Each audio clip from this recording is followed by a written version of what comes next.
J'ai taillé un costume au printemps. Il exagère sacrément. Je l'ai vu arriver tout fier de lui qu'il était.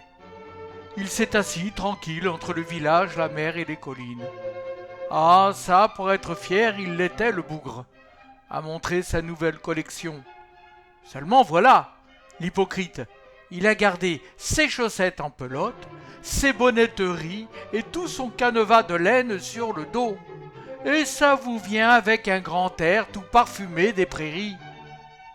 Alors, exaspéré que j'étais, je suis sorti pour lui botter le cul, tout en lui demandant si ça ne le gênait pas de se ficher du monde. J'exhibais le thermomètre près des mangeoires aux oiseaux. Il a joué un moment l'indifférent, puis, voyant que je ne riais pas, il m'a regardé entre les branches du micoucoulier, tout absorbé à développer ses feuilles. Il s'est moqué de moi en pouffant, un petit rire railleur.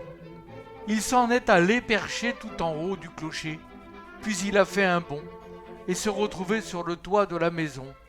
Alors je lui ai demandé qu'il cesse de faire son malin. Il était temps qu'il se mît sérieusement à son travail de printemps et de porter le costume adéquat. Alors il a parlé. Enfin, avant que de parler, il a tout de même siffloté un air stupide en regardant ailleurs. Il s'est frotté les pieds sur le toit, s'est étiré en bâillant. J'attendais les bras croisés en faisant les 100 pas dans l'allée.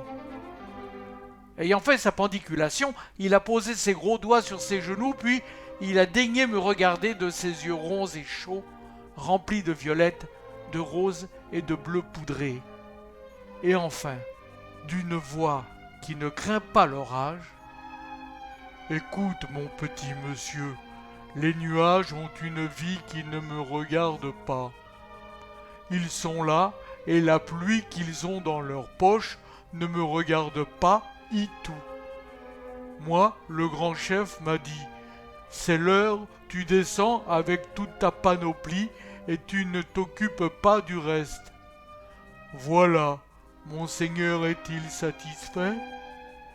Alors, pantois que j'étais, il approcha sa grosse tête fleurie vers moi et d'ajouter « La patience est une qualité, mon gros. » Parachevant son exercice, me loucha si violemment que je faillis en perdre l'équilibre. Puis, dans une parfaite synchronisation, il travailla ses sourcils en meule de foin, tout en papillonnant des cils dont la courbure s'apparentait largement aux ramures du pain parasol.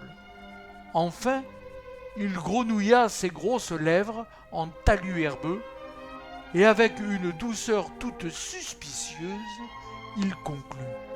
Le temps au temps, c'est une vertu, mon mignon. Et il a disparu. Estroubi, les bras ballants. J'ai pris une grande respiration. J'ai regardé le ciel, puis je suis rentré. J'ai pris une feuille de papier, mon stylo plume, et j'ai écrit ceci pour prendre patience.